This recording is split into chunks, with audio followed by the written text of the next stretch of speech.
hello म नानीको स्कुलमा प्रोग्राम थियो अनि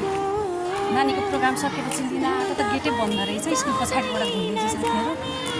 यस्तो बाटो छ स्कुल पनि बन्दै छ हिँड्न नि कति अप्ठ्यारोकै इँटाहरू रड बाटोमा हेर्नु न पुरै गेट बन्द भएर पछाडिबाट घुमेको स्कुलहरू बन्दै छ त्यही भएर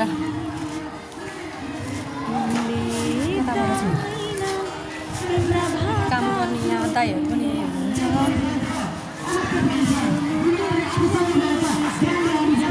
यहाँ सर हुनुहुँदो रहेछ सरलाई बोलाइदिनु लानु पर्यो सर क्रिस्टिनालाई बोलाइदिनु न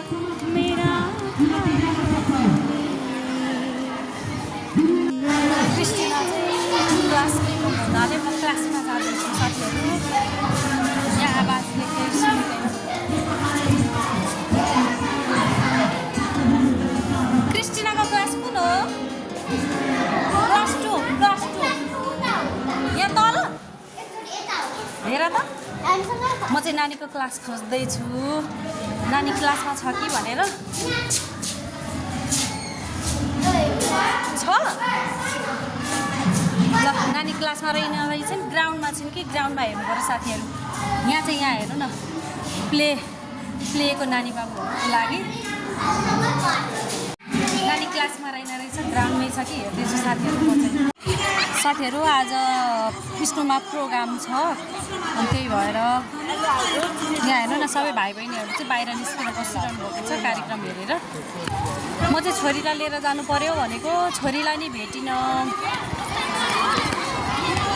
उसको क्लासमा हेरेको पनि छैन मैले चाहिँ क्लासमा नानीलाई भेटिनँ ग्राउन्डमा पनि भेटिनँ अब घर जाँदैछु साथीहरू आएको बेलामा लिएर जाउँ न त भनेको कहीँ पनि भेटिनँ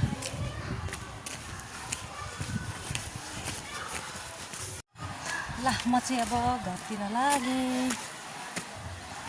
नानीले सिङ्गिङमा भाग लिएछु मामु भनेर गीत प्र्याक्टिस गरेर आएकी थिइन्